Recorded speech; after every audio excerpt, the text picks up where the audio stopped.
Mesdames, Messieurs, merci d'être là ce soir encore dans le cadre de cette autre production de votre émission Entre Copines sur Spectrum Télévision.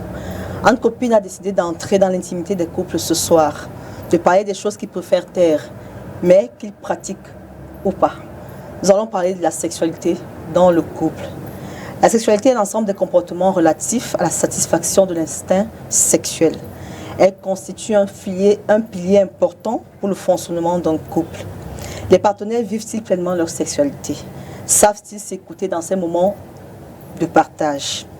Ont-ils réussi à bannir honte, gêne et complexe dans leur façon de vivre leur sexualité? Nos invités vont essayer ce soir d'apporter des réponses à ces questions et à bien d'autres que certains parmi vous ont bien voulu leur poser. Bonsoir à tous, bienvenue.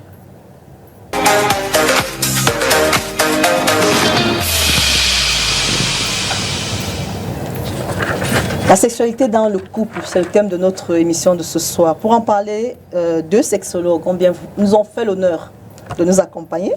À ma droite, j'ai Dr Njewel Vanessa. Bonsoir, docteur. Bonsoir. Bienvenue à STV. Merci. C'est la première fois, vous m'avez dit?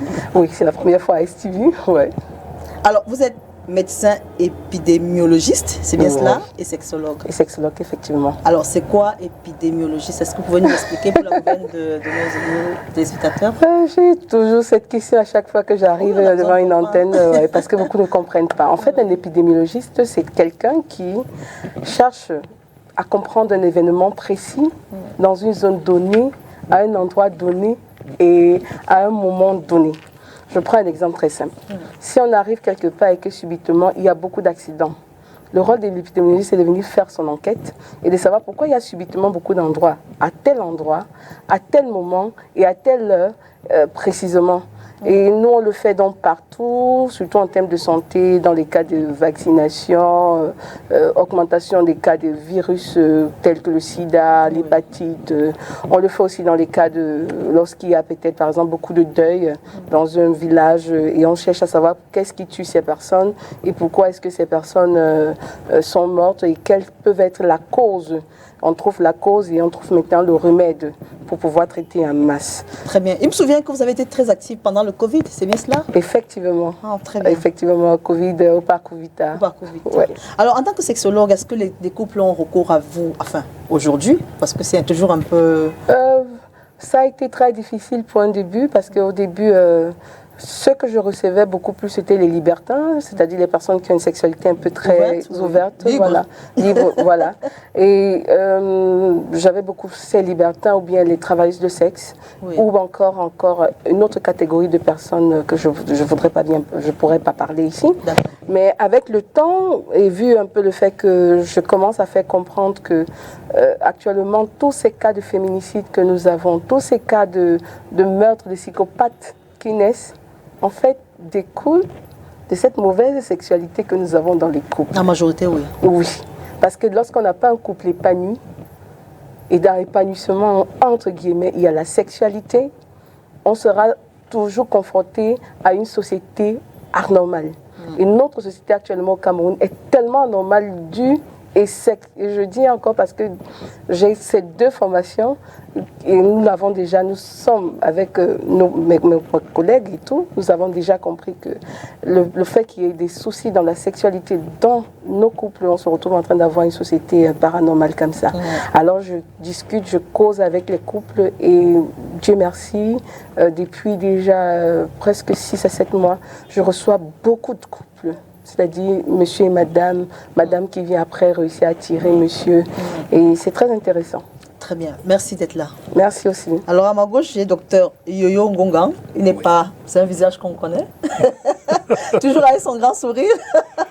Bonsoir docteur. Bonsoir. Alors, vous êtes sexologue, expert en procréation, proctologue, vénérologue. Oui. Vous avez beaucoup d'explications à nous donner. Alors, les femmes ont-elles beaucoup de problèmes de procréation? Oui, énormément. Donc c'est pratiquement le quotidien, oui. Et c'est la chose qui fait plus mal à une femme quand elle ne réussit pas à tomber enceinte. Mais à quoi cela est dû? Le mode de vie, les antécédents. Je prends un cas banal, on utilise beaucoup de contraceptifs, mais on n'a pas peur des infections. On a plus peur, quand on est plus jeune, de porter une grossesse. Donc, par conséquent, on grandit avec un système qui est déréglé. Lorsque vous prenez des hormones pour dire que non, je ne veux pas tomber enceinte, je ne veux pas prendre de risques, le cerveau a des neurotransmetteurs qui vont être biaisés, bloqués quelque part, au point où, à un moment, même quand tu ne prendras pas ces comprimés ou bien cette injection ou bien autre, le système nerveux va envoyer une contre-expertise pour bloquer le système. Et il y aura une onde de choc, tu vois, un désordre entre ce que le cerveau veut, comment le corps doit réagir de façon naturelle, et le boom va se créer au niveau où il y aura une forte difficulté. Surtout que les règles vont être troublées, et qui parle de troubles menstruels, parle de troubles de l'ovulation, et ainsi de suite. Les infections, on aurait pu éviter, mais on préfère prendre des contraceptifs, alors qu'il y a aussi un contraceptif qui est le préservatif, qui nous protège doublement et de la grossesse et des maladies. Donc, les gens disent que c'est les hommes qui n'aiment pas les préservatifs. Alors, proctologue... Non, je peux vite répondre. Non, n'enlève pas ça. Il faut qu'on comprenne. Parce que même le préservatif féminin existe. Mais pose la question à la femme si est-ce qu'elle sait même que le préservatif... Parce qu'une femme est capable de mettre le préservatif féminin sans que l'homme le voie. Et il ne se rendra peut-être pas compte. Elle peut avoir une technique pour ça.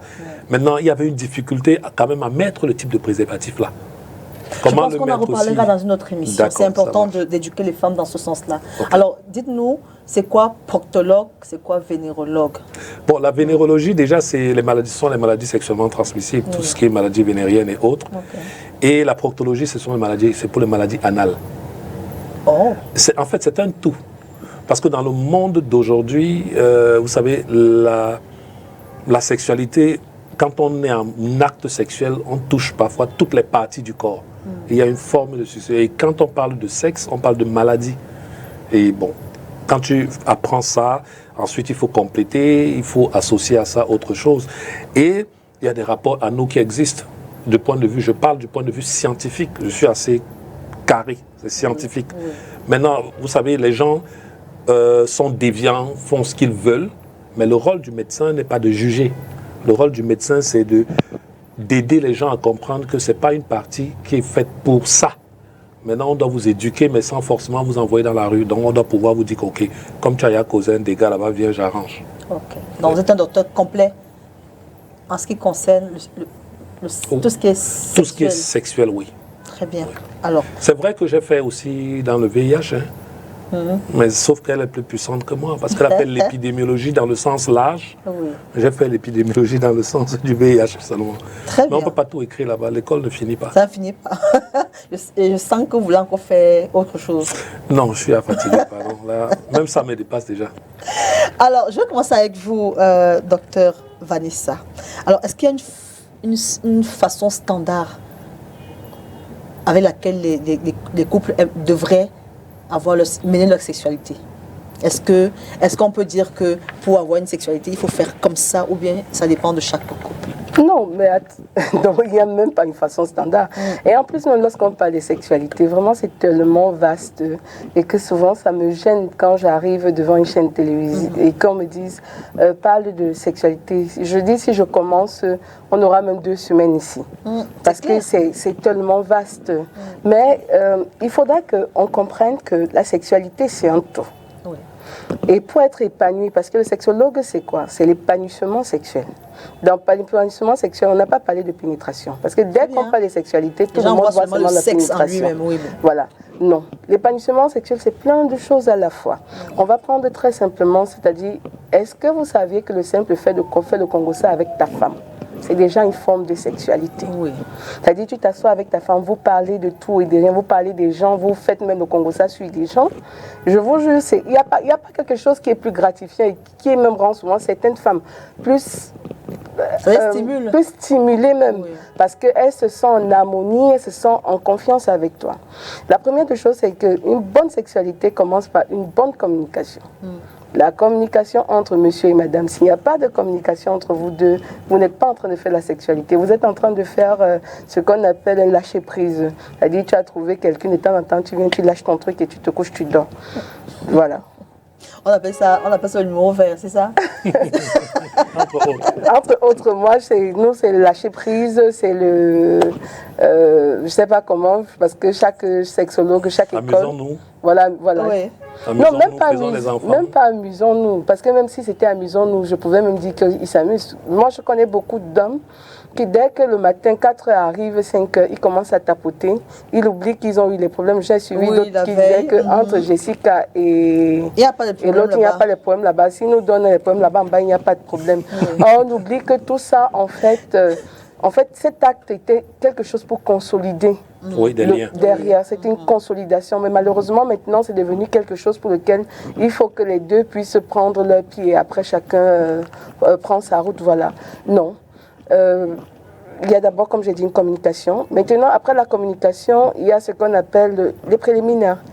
Parce que dans les préliminaires, si moi, par exemple, je suis une grosse clitoridienne, tu vas venir comme préliminaire, commencer à m'embrasser à la bouche ou bien commencer à faire des Docteur, on y revient, on est déjà bien là. Alors, je vais demander, c'est clair que nous, les femmes, on vit notre sexualité différemment de celle des hommes. Alors, comment vous, les hommes, vous vivez votre sexualité?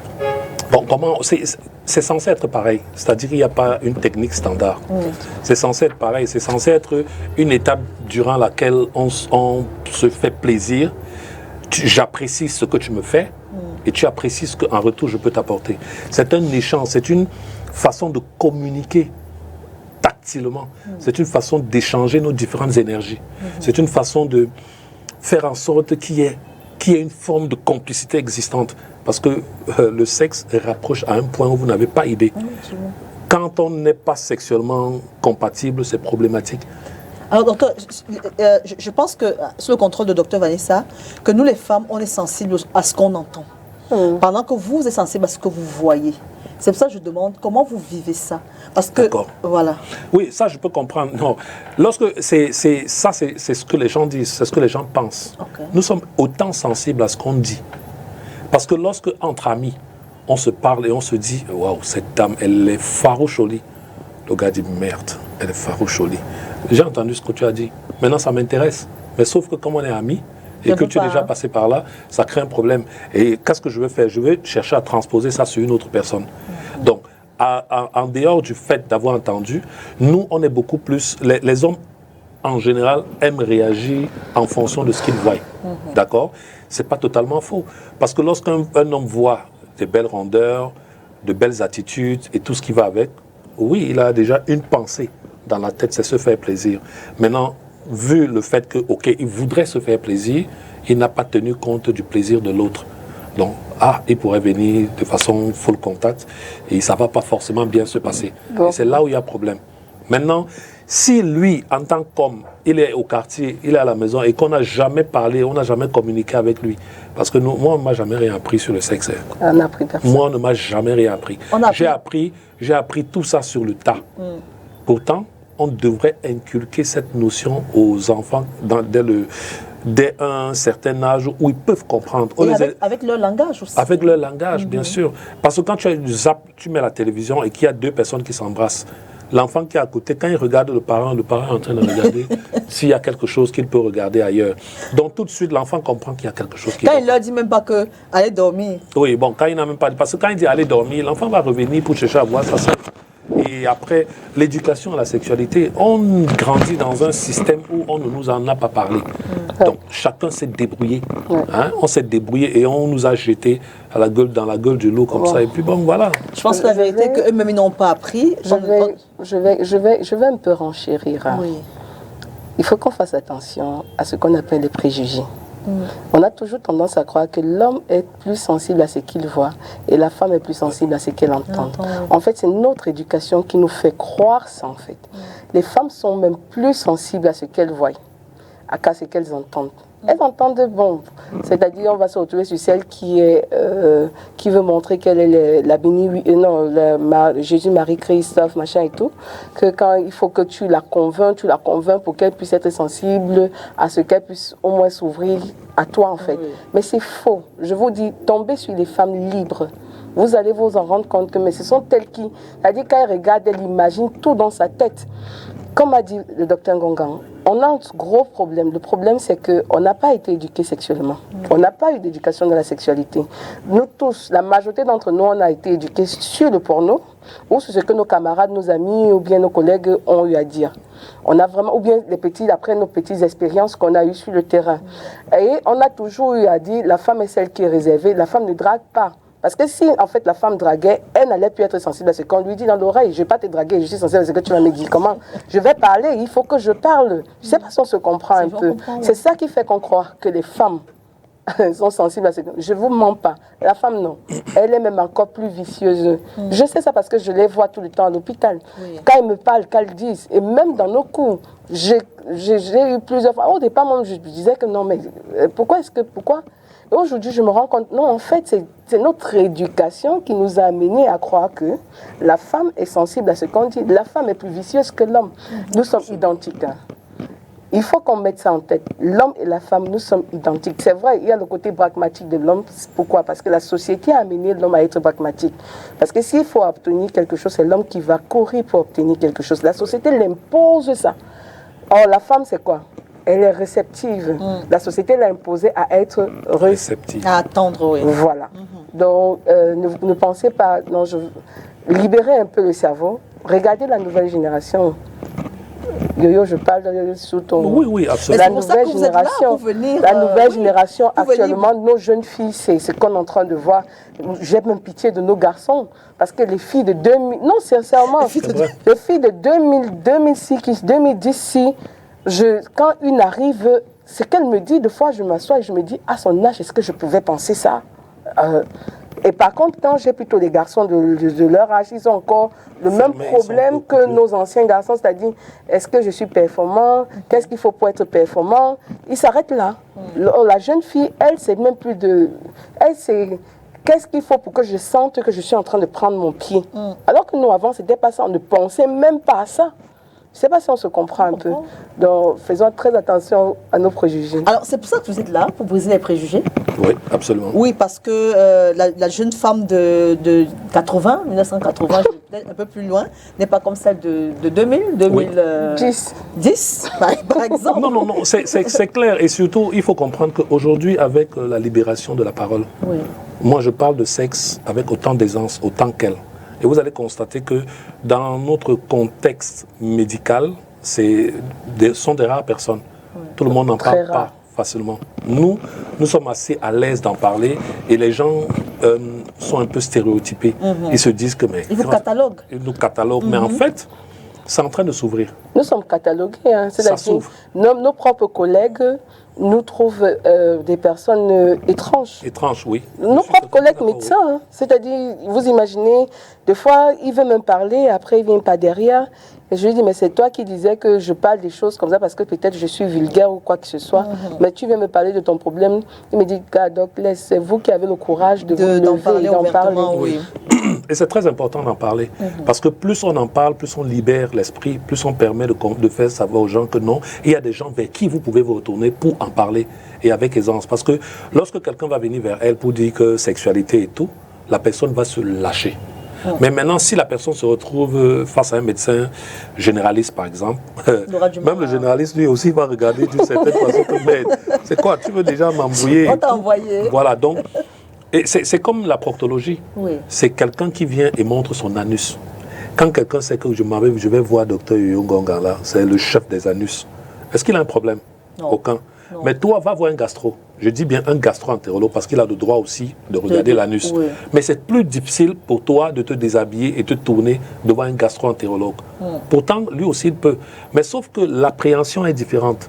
Maintenant, dans la proctologie, lorsqu'on en parle, on dit « Ah ouais, c'est le médecin de l'anus. Ok, moi, je vais le voir. » Là, c'est sans tabou. Tout de suite, rapidement, tu te lâches. La vérité est déjà que quand on prononce même les mots en eux-mêmes, quand vous dites anus, qui est un organe du corps, on a l'impression qu'on ne devrait pas le dire. Pourtant, c'est un organe du corps. C'était pour ça que nos enfants aussi, parce qu'on leur apprend par leur corps, en donnant les mots, en appelant les organes par leurs mots, c'est peut-être pour ça aussi qu'ils sont... Non, vous pouvez parler des parents.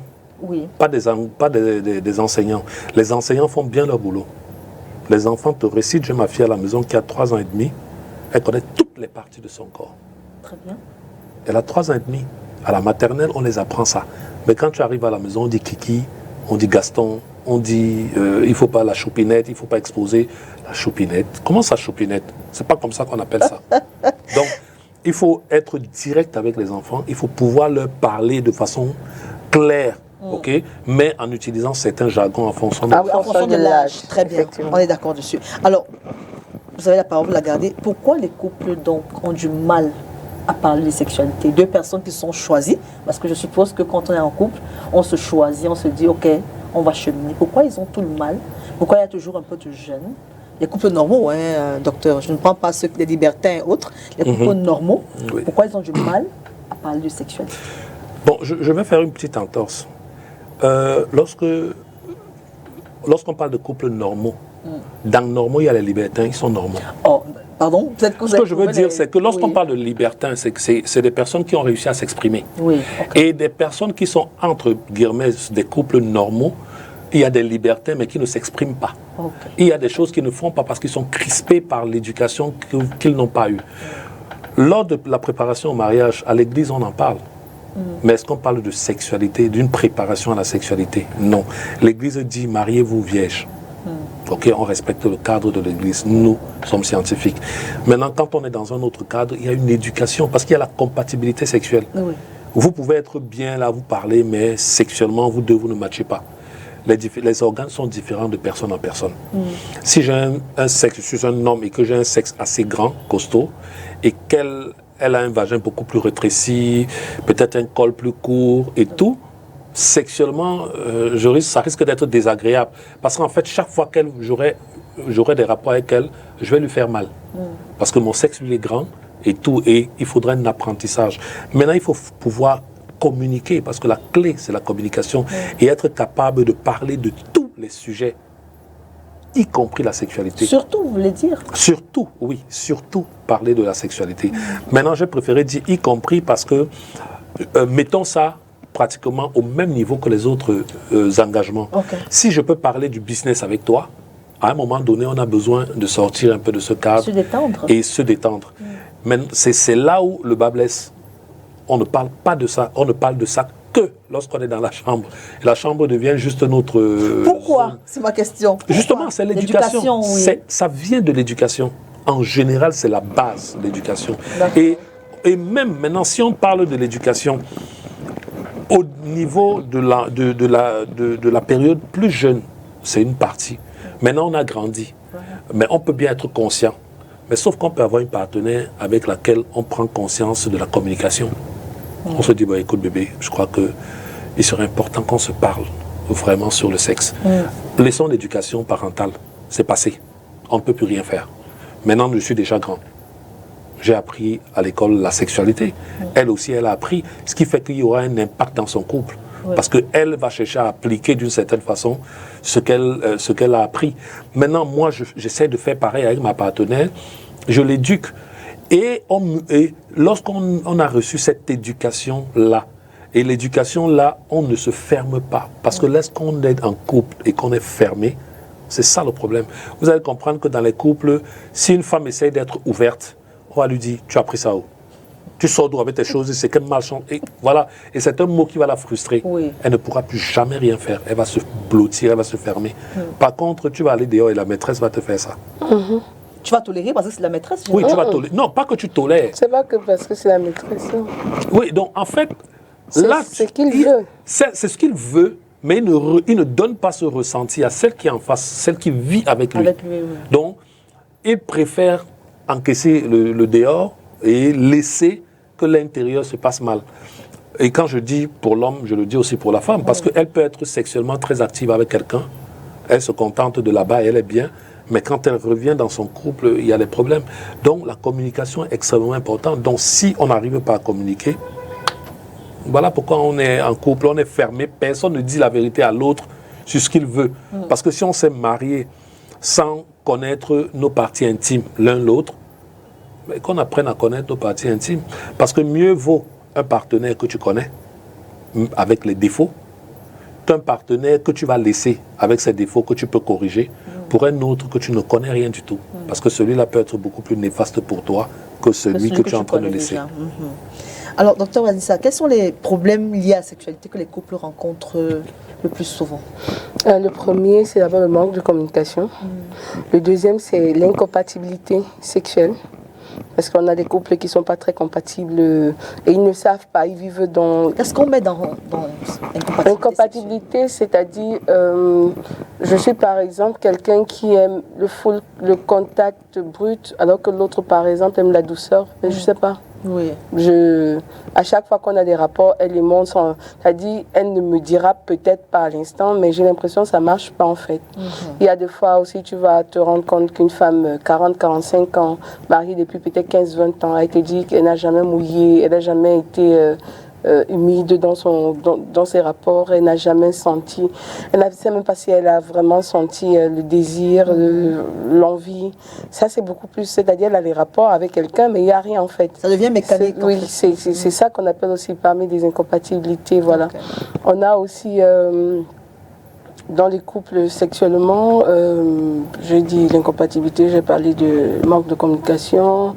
On a aussi les maladies, parce que les maladies aussi peuvent être responsables de beaucoup de problèmes dans les couples, c'est-à-dire IST, MST, autres aussi. Hein. On a des couples par exemple où la dame a un cancer, le monsieur lui ne se voit pas en train de coucher avec quelqu'un qui a une maladie comme le cancer, le diabète ou bien l'hypertension. Moi j'en ai connu, hein, ne vous en faites pas, ça existe.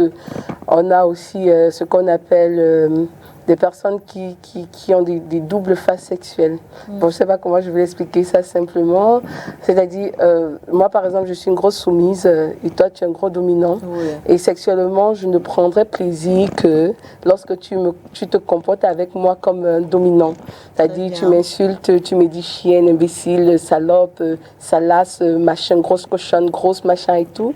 Et elle ne prendra plaisir que lorsqu'elle n'entendra que ce genre de choses en fait, oui. Ou bien ce genre d'attitude, ce genre de paroles.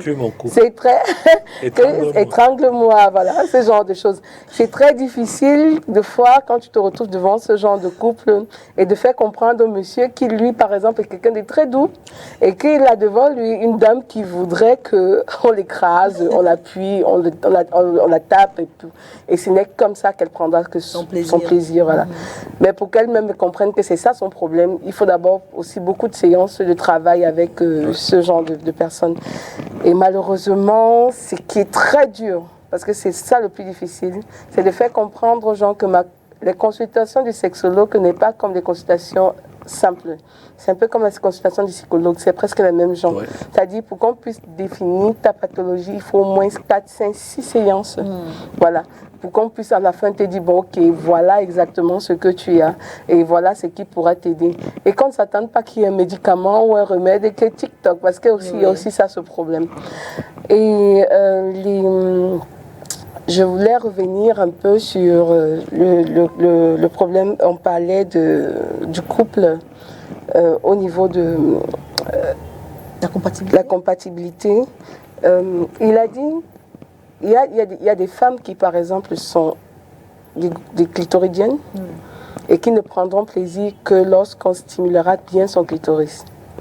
Il y a des femmes qui sont vaginales et qui ne prendront plaisir que lorsqu'elles seront remplies vaginalement. Même si vous faites quoi, elle prendra plaisir lorsqu'on remplissera son vagin. Il y a les cérébrales, celles qui aiment entendre. Il y a les mots que tu dois dire qui déclenchent tout ici. Il y a celles qui sont cervicales. Les cervicales, c'est celles qu'il ne faut pas te toucher le col de l'utérus. Si tu n'arrives pas là-bas, tu ne touches pas son col, tu auras beau taper pendant des heures et des heures, tu ne feras rien du tout. Il y a malheureusement aussi, bon, je ne peux pas dire malheureusement parce que ce n'est pas moi qui crée un être humain, mais il y a les anales. C'est-à-dire c'est par l'anus qu'elle prendra son plaisir en fait. Et ça arrive, elles sont nombreuses, c'est pas seulement une personne. Bon, il y a une personne qui peut être 2, 3 choses à la fois. Ça aussi, tant mieux pour elle. Ça fait que le monsieur peut taper sur 1 et gagner. Et comme il peut taper sur 2 et gagner. Voilà. Donc, il y a tout ça qui fait en sorte que si on a un couple qui ne comprend pas, qui ne se comprend pas, ils peuvent vivre 20 ans, 25 ans dans la même maison, avoir des rapports sexuels, avoir des enfants, mais ils ne seront jamais épanouis. Et c'est l'une des choses qui entraîne aussi, comme je dis souvent, c'est-à-dire lorsqu'on n'est pas épanoui, ce qui fait qu'on passe le temps à chercher tout le temps dehors là. Parce qu'on a tendance à croire que notre société accepte l'infidélité. Parce que c'est un peu devenu la norme maintenant. C'est-à-dire, c'est normal que l'homme trompe, c'est normal que la femme mariée aussi trompe. Donc, moi je dis, si les deux personnes étaient épanouies, et épanouies complètement dans le foyer, je ne vous mens pas, même l'infidélité, là, ce serait des infidélités consentants. C'est-à-dire des clubs échangistes, des groupes échangistes, des couples échangistes qu'on a vu dans les autres cieux. C'était une autre façon aussi de corriger et de pouvoir en sorte se permettre d'avoir quand même ce qu'on appelle un équilibre familial. Voilà. Alors, c'est toute une école, docteur. Oui, bien. C'est toute une école. Oui, bien Alors, sûr. elle a embrayé un peu sur la question la suivante. Comment on fait pour stimuler l'envie chez l'autre? Est-ce que l'observation fait aussi partie des habitudes sexuelles? Oui. Quand on est en couple, généralement, ce qu'on fait, c'est il faut être un peu malin ou bandit. Parce que si on communique bien, dans notre façon de communiquer, je vais toujours dire ce que j'ai envie que tu me fasses. Un exemple simple. On a eu les rapports hier, et je dis, merde, chérie, tu voulais me tuer hier. Est-ce que tu sais que si tu soulevais mon pied gauche là, il mourrait? En fait, elle vient de te dire... Ce qu'elle voulait, ce qu'elle veut. Prochainement, touche à mon pied gauche. Oui. Mais comme tu dis... Le mal alpha. Tu te dis, oh, tu te contentes de cette partie. Pourtant, elle vient de te donner une information capitale. Maintenant, si elle vient dire, bon, écoute chérie, quand tu fais l'amour avec moi, je veux que tu touches mon pied gauche. Elle vient de déclarer la guerre. Parce qu'elle le dit avec un sérieux. Oui. Et aucun homme, il va se dire, donc, ce que j'ai fait là, j'ai perdu mon temps. Oui. Je n'ai rien. Et il commence à jouer son film. Pourtant, là, tout à l'heure, j'ai donné une information en disant que si tu m'avais alors touché la partie ci, tu m'aurais fini. Je te dis déjà que voilà. Donc, c'est une façon de communiquer. Et je te donne l'information. Et il y a se connaître soi-même. Ça veut dire qu'elle est une femme. Les femmes ont le droit de se connaître. Les femmes ne cherchent pas à connaître quelles sont leurs parties à stimuler ou bien les parties érogènes. Les parties érogènes sont des parties qui réussissent quand même à nous faire des choses, Chez nous les femmes, faire par nous exemple, ressentir. sont lesquelles? Les seins, Oui. l'oreille, la bouche, sans forcément passer sur le sexe, les entrecuisses, les creux du genou, les aisselles. Voilà. En fait, tout le corps humain aussi, hein? peut l'être. Bien sûr, tout dépendra de qui tu es en face. Maintenant, si un homme est chercheur, ça veut dire qu'il veut découvrir. La femme aime souvent dire ça. Je te pose la question, écoute, quelles sont tes parties sensibles? Tu dis, ouf, découvre. Je t'ai posé la question, tu peux me dire de façon directe. Mais comme vous voulez aussi contourner, tu vois, à ce moment-là, maintenant, au niveau de la communication, elle est biaisée. Et par conséquent, comme elle est biaisée, on ne va pas aller plus loin que ça. Je vais continuer à faire les mêmes choses et la routine va s'installer. Et quand la routine va s'installer, je risque de me lasser. Ah, il fait la même chose, je ne réussis pas à prendre mon pied. Et qui dit je ne prends pas mon pied, dit pas de plaisir, pas d'envie, et ça va finir par devenir psychologique. Donc elle va devenir frigide. Ça veut dire que elle aura un vagin toujours sec, et qui dit sec, au moment des rapports, dira douleur. D'accord? Il y aura des lésions qui vont apparaître. Donc, il faut communiquer et connaître son propre corps et connaître quelles sont les parties. Il y en a qui, pendant les rapports, orientent l'homme à les toucher. Il faut que nous, les hommes, nous soyons très attentifs. Les gars, il faut être attentif. Quand la femme te prend et elle met la main quelque part, tu enlèves ta main, tu vas aller où toi tu es à l'aise. Alors qu'en fait, il ne s'agit pas que de toi, mais il s'agit aussi d'elle. En parlant de vous, c'est quoi les parties sensibles d'un homme? Les parties en dehors de la partie centrale, hein, c'est quoi l'autre partie sensible? Oui, c'est très facile. L'oreille, les tétons, le cou, les entrecuisses sans toucher la partie centrale, oui, les pieds, les chevilles, et tout dépendra maintenant du type d'homme que tu as en face de toi. Mais chez l'homme, la partie centrale est pratiquement pour tout le monde. Pour tout le monde. Les seins, là, hein, vous savez que nous on a les seins, non? Bon, les pectoraux, ça va. Ce sont les seins masculins. Hein. Parce que quand on dit pectoraux, en fait, il s'agit du muscle. C'est le muscle pectoral et tout, mais ce sont les seins. Donc là, vous savez, c'est très chatouilleux. Ce sont des parties, il y a l'intérieur de l'oreille, Quand on te chatouille un peu ça, on te touche certaines parties. Ça varie d'un homme à un autre. Bon, la colonne vertébrale, il y en a. Dans la stimulation, la stimulation aussi, il faudra comprendre que on va aussi quand même entrer dans notre culture. Dans notre culture où on dit c'est l'homme qui devrait souvent faire le premier pas. Voilà. Dans les foyers, il faudrait que les hommes comprennent qu'ils doivent faire aussi beaucoup de premiers pas. Parce que c'est ça notre culture, nous sommes patriarcales. Donc c'est à l'homme de prendre la main dans son foyer. Et pour ça, pour sensibiliser les femmes en Afrique, pour l'instant, c'est pas très difficile. Hein. Surtout les générations actuelles, c'est pas très difficile. Les hommes oublient souvent ça. Même un petit message quand elle est au bureau, l'écrit en journée, lui dit chérie, s'il te plaît, ce soir j'aimerais que tu portes peut-être, j'ai vu un de tes slips là qui a telle couleur, ça m'a beaucoup plu. Est-ce que tu peux reporter ça pour ce soir quand tu rentres? Même le parfum, quelque chose. Qui a demandé. Non, sérieux, ça marche beaucoup. Ce sont des choses que les hommes ont oubliées dans les foyers et qu'ils devraient faire ce genre de choses. Il va falloir les coacher, hein, parce que non, je parle, c'est l'homme qui doit envoyer ça à sa femme. Ah, d'accord. C'est l'homme qui doit comprendre, parce que je dis encore, oublions, je vais revenir sur quelque chose. Lorsque un couple commence, on dit le capitaine du bateau, c'est qui? C'est l'homme. C'est ça, non? Et lorsque le bateau coule, la faute revient à qui? À la femme. Au capitaine. Au capitaine. Normalement, c'est au capitaine. Mais notre société a ramené à qui? À la femme, malheureusement. C'est ça. Mais il faut que les hommes comprennent donc qu'actuellement, s'il veut que son foyer prenne une autre formule, même s'il n'est pas trop in, je ne sais pas si on se comprend. Même si tu as ton chat ou bien ta maîtresse, ta tise avec laquelle tu te sens super à l'aise, mais tu sais que tu ne vas jamais divorcer, alors bats-toi quand même à ce que tu puisses quand même faire ce qu'on appelle une relation de qualité avec ta femme et tes enfants dans la maison. Parce que c'est aussi ça, le problème, l'homme ne donne plus l'opportunité d'avoir ce qu'on appelle une relation de qualité dans son foyer. Et pour ça, c'est très simple. Hein. Tu stimules ta femme. La stimulation n'est pas difficile. Pendant que tu travaillais, tu écris un message que ma coucou, je viens de me souvenir d'un de tes slips là. J'espère que tu as encore le slip. La porte ça ce soir. C'est ça que j'ai envie de voir avant de dormir. Docteur, votre façon de dire ça. Votre façon de dire ça. Oui, mais tu sais que ce qu'elle dit, on a rencontré ce problème. Oui. Parce que j'ai discuté une fois avec une autre collègue qui avait cette même tendance. C'est vrai. Parce que même entre nous, c'est pas que nous sommes des opposants, d'accord? Mais on a eu des écoles pratiquement identiques, je veux dire des enseignements identiques, à quelques différences près. Ouais. Même à la mairie, on dit quoi, généralement? Que c'est la femme qui est celle qui porte le foyer. Il est chef pour l'homme, mais sauf que c'est la femme qui est celle qui dirige. Donc on lui donne un bâton de commandement, même déjà à la mairie. Maintenant, ce qu'elle dit, elle a totalement raison.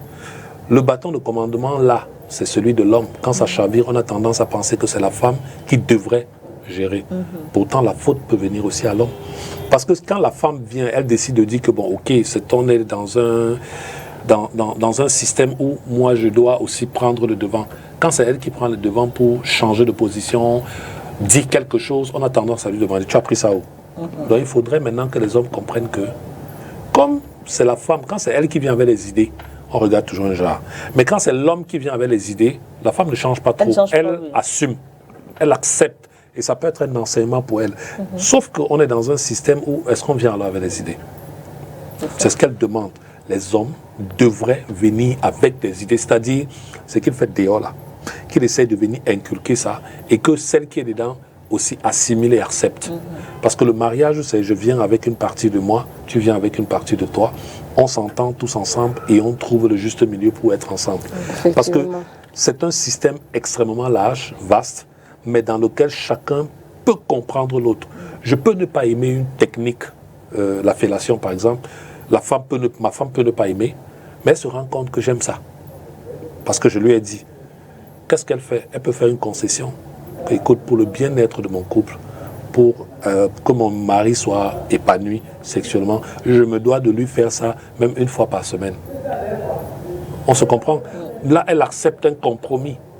C'est la même chose aussi pour l'homme, de pouvoir passer un compromis. Et dans ce système de sexualité, lorsque vous communiquez et que vous échangez, je saute rapidement là. Il y a une de mes tantes qui est trop belle, toujours bien habillée, toujours sexy. Et son mari est toujours en train de... Ils sont toujours collés, ils sont toujours proches. Et dans la famille, tu sais ce qu'on dit? Elle a mis dans la bouteille. C'est ça. Alors qu'en fait, moi quand je regarde, je les adore. Je dis, elle a compris. Elle est émancipée. Donc même quand elle arrive au village, nous, quand on met les plantains là, qu'on a épluchées, on a fait les trucs du village là, on la regarde même pas, hey, pardon, mettez celle-là là-bas, c'est une blanche. Donc on l'a catégorisée, on l'a écartée. Oui. Pourtant, elle est épanouie avec son mari.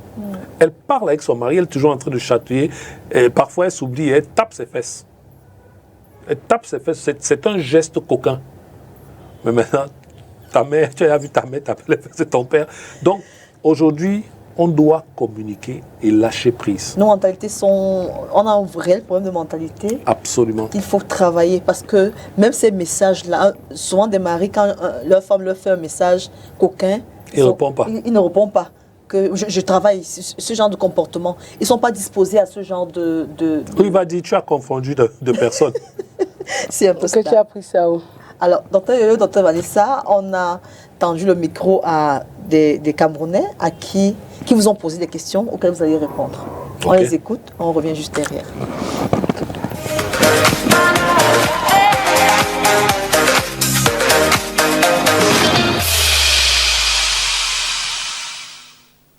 Bon, je voudrais poser cette question-ci.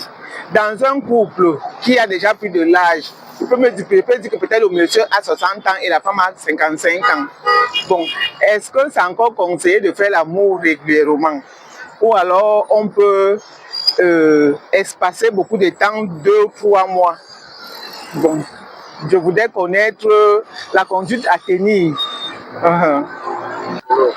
Oui, j'aimerais savoir pourquoi la majorité des femmes généralement disent qu'elles n'atteignent pas l'orgasme dans leurs relations sexuelles. Personally, if I'm in front of a sexologist, I would like him to advise me on many things. Firstly, if the position of sex can increase, can promote orgasm, I would like him to tell me how I can easily get orgasm, because I know orgasm is a very important part of sex, which every woman should experience. So many women have difficulties in attaining orgasm during sex. So when if I'm in front of a sexologist, I would definitely ask him how and what kind of positions or accessories I can use to attain orgasm. I think that is the most important for me. Thank you. Oui, bonjour. La question que j'aimerais poser à un sexologue en face de moi, c'est comment savoir qu'une femme a atteint son orgasme, puisque c'est pas toujours évident pour tout un chacun de le savoir. Encore moi, je ne sais pas à quel moment ma copine atteint souvent son orgasme. La question que j'aimerais lui poser, c'est comment vivre dans le foyer et c'est comment encadrer sa femme, comment vivre en fait le foyer en généralement.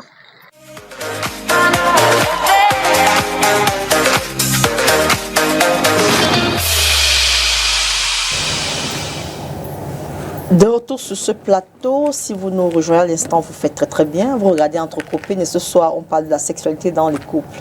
Je suis avec Dr Vanessa Djewel et Dr Ngongan Yoyo. Ouais. Toujours avec un grand sourire. Oui, j'adore mon sourire. Alors, nous allons tomber dans le sexe en lui-même. Avant, on était dans la sexualité, dans le mécanisme. Maintenant, on est dans le sexe lui-même. Alors, la première question qui a été posée, c'est avec l'âge. Est-ce que combien de fois on doit avoir un rapport sexuel? Est-ce qu'on a un rapport sexuel encore régulier ou bien il faut... Bon, déjà avec l'âge, la femme est ménopausée, l'homme peut être andropausé. Parce que l'andropause, c'est la ménopause de l'homme. Okay. Donc il faut déjà le savoir. Mais maintenant, quand on parle de ménopause et andropause, ça ne veut pas dire que vous êtes fini. Ça signifie simplement que votre système hormonal a cessé d'émettre. Mais vous avez encore des besoins, des envies qui peuvent être là. Autre chose, il est important de noter que le rapport sexuel rapproche, crée une intimité énorme. Et lorsque vous êtes déjà à plus de 50, 60 ans et que vous n'êtes plus proche, ça crée une distanciation et ce n'est pas bon. Donc vous avez encore le droit d'avoir des rapports sexuels. Maintenant, il faut communiquer dans le système de rapports sexuels. À ce moment-là, les caresses sont extrêmement importantes chez les personnes âgées. Que ce soit l'homme comme la femme, les deux ont envie de se sentir blottis l'un l'autre et vont se remémorer les histoires passées et c'est ça qui va les faire atteindre, leur faire prendre leur pied. Vous pouvez le faire 2, 3 fois par semaine, ça dépendra de vous, parce que l'activité ne sera pas violente, comme chez les jeunes. Les jeunes, il y a trop d'activités, alors qu'à ce moment-là, vous le faites par pur plaisir, par réel amour. Vous vous aimez à fond, il y a une forme d'intimité qui vous lie. Et vous causez plus que vous ne vous pénétrez. Parce que chez les personnes qui ont un certain âge, la pénétration, l'érection n'est plus très calée. La femme peut facilement recevoir, elle peut se débrouiller à accepter tes conditions. D'accord? Donc, il est toujours conseillé aux personnes qui ont même 70 ans, lorsque vous pouvez, si vous êtes encore en érection. Et il faut même savoir que la bonne hygiène de vie vous permet d'avoir une bonne érection même à 70 ans. Votre bonne hygiène de vie. Si vous êtes quelqu'un qui avait utilisé les médicaments pour toujours vous stimuler, d'ici là, vous allez détruire votre prostate. Vous allez avoir des maladies cardiovasculaires qui vont vous affaiblir. Mais si vous avez une bonne hygiène de vie, forcément, vous pouvez faire. Donc, la dame qui, de tout à l'heure, oui, qu'elle se sente bien parce qu'elle avait l'air âgée. Donc, qu'elle sache que, effectivement, elle peut avoir des rapports avec son homme 1 fois, 2 fois. Tout dépendra de l'état de santé de celui qui est en face. Parce qu'elle est la réceptrice, celle qui reçoit. Donc, elle peut facilement s'ouvrir et lui, il entre. Maintenant, est-ce qu'il aura l'endurance qu'il faut pour aller plus loin? Parce qu'il faut savoir que l'orgasme, à ce moment-là, est un peu différent parce que les hormones ne sont plus produites comme chez la jeune femme. Donc, elle, il y a plus, c'est plus psychologique. Cérébral, oui, cérébral. Donc, à ce moment-là, elle est beaucoup plus apaisée. Ça lui fait plaisir de ressentir son homme comme à la vieille époque. Donc, elle a le droit de le faire 1 fois, 2 fois. Tout dépendra aussi. Oui, avant de partir d'aller vers le docteur Vanessa, un rapport sexuel normal, c'est combien de temps? Bon, je ne parle pas des plus âgés, je parle d'un rapport sexuel même pour un jeune monsieur comme vous. Bon, vous savez, ça dépend déjà de plusieurs paramètres. Oui. Lorsque on est à 5 minutes, 10 minutes, 15 minutes, plus on évolue, plus on se lasse. Généralement, je demande souvent aux jeunes, vous restez devant un miroir, vous prenez la main, vous mettez comme ça, et vous faites ce mouvement pendant 5 minutes. Le mouvement, c'est un peu comme si le vagin est là et vous, c'est vous qui entrez. 5 minutes, vous vous fatiguez. Pour comprendre qu'un rapport sexuel, lorsqu'il est long, il devient problématique. Maintenant, il peut devenir long à quel moment? Les préliminaires peuvent prendre assez de temps parce que tu sais qui est en face de toi. Parce que si tu as affaire à une clitoridienne, par exemple, et à une personne qui est hypersensible sur certaines parties de son corps, tu as le temps de jouer avec son corps. Et en jouant avec son corps, pour l'homme qui éjacule vite, qu'est-ce qui va se passer? Il jouera avec ton corps et la pénétration, il va la faire en dernière minute. Tu n'auras pas l'impression, toi, en tant que femme, qu'il a vite éjaculé. Parce qu'il a pris tout son temps pour te faire plaisir. Et sauf que quand il revient, en moins de 2, 3, 4 minutes, 5 minutes, il a éjaculé. Le temps, tu ne tiendras pas compte de ça, tu ne verras même pas ça passer. Maintenant, si elle est vaginale, à ce moment-là, ça devient un peu plus critique. Les préliminaires ne peuvent pas être très longs sur elle parce qu'elle est vaginale. Donc, si tu n'entres pas là-bas, tout ce que tu fais là, c'est 0. Donc, à ce moment-là, ça devient compliqué pour toi. C'est pour cette raison qu'à un moment donné, les hommes doivent travailler sur leur périnée. Le périnée, c'est le grand muscle et qui permet de pouvoir gérer leur éjaculation pour retarder l'échéance. Mais sinon, en fonction des différentes personnes, oui, le sexe, vraiment, entre nous, même les sexologues, on n'a pas réussi à s'accorder parce que certains parlent de 10 minutes, l'autre parle de 15 minutes, l'autre va te dire qu'il faut 30 minutes, y compris les préliminaires, la pénétration. Alors quand on sort les préliminaires, on va juste à l'acte lui-même. Oui, on peut faire 10 minutes, 15 minutes, peut-être ça peut aller à 20, ça dépend. Mais c'est de 7 à 10 minutes. 7 à 10 minutes. Bon, normalement, c'est en fonction. Si elle est vaginale, Juste la pénétration. si elle est vaginale, c'est différent. Parce que si elle est clitoridienne et tu fais déjà plus de 10 minutes sur elle, tu vas l'énerver. Parce qu'elle est clitoridienne.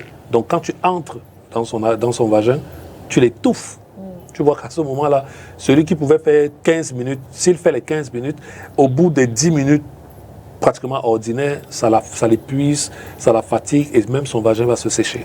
Très bien. Alors, docteur Vanessa, la deuxième question du téléspectateur a trait à l'orgasme féminin. Il y a beaucoup de femmes qui aujourd'hui ne savent pas ce que c'est. Alors, elle a demandé comment on fait et comment on sait pour reconnaître qu'on l'a atteint. Effectivement, c'est une bonne question parce que beaucoup de femmes ne savent pas, de fois elles atteignent l'orgasme, elles ne savent même pas que c'est l'orgasme qu'elles ont atteint.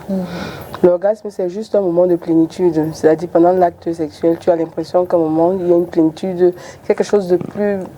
Du plus exactant. Oui, juste quelque chose de plus... qui te fait sentir, tu es un peu mieux, en fait. Tu te sens un peu plus en joie. Il y a une toute petite joie un peu plus profonde. Et tu as l'impression que tes muscles, tout se raidit ou tout se lâche, ça dépend parce qu'il y a d'autres qui se raidissent avant de se lâcher, d'autres ça se lâche directement. Et après un moment, tu as l'impression de petit à petit revenir un peu sur place. C'est des choses qui peuvent prendre quelques secondes. Hein. C'est pas des choses qui vont prendre beaucoup de temps. C'est quelques secondes que ça se passe. Mais beaucoup de femmes, de fois, l'une des façons de reconnaître, c'est qu'à un moment, il y a ça et subitement après, tu sèches. Et subitement après... Tu sèches complètement et tu as envie qu'il quitte sur toi. Avant que maintenant ça recommence encore, l'envie recommence encore à revenir petit à petit. Là, tu as eu ton petit orgasme, mais tu ne t'es pas rendu compte. Bon, je vais revenir sur la question de la personne âgée.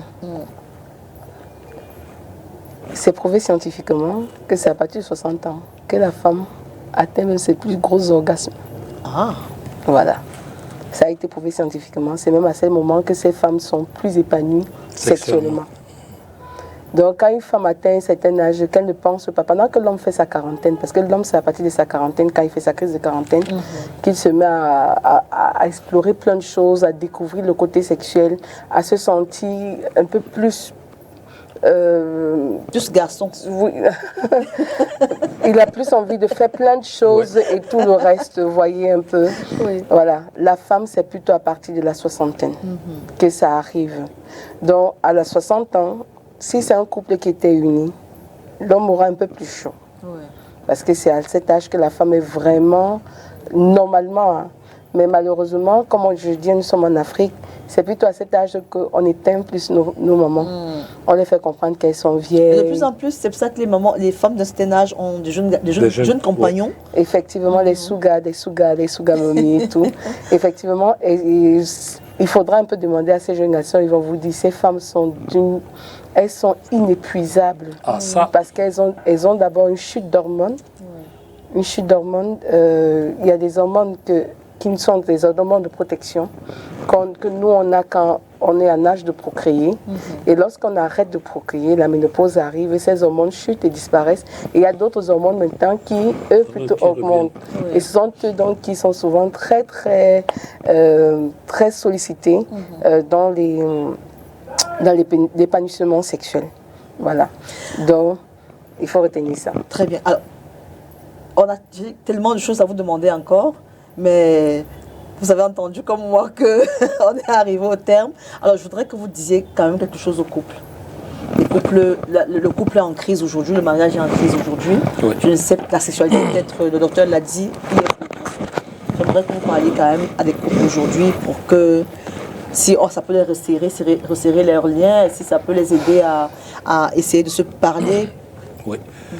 Bon, c'est vrai que c'est assez difficile de pouvoir dire ça comme ça, parce que les couples sont différents, mais il faut que les couples apprennent à communiquer.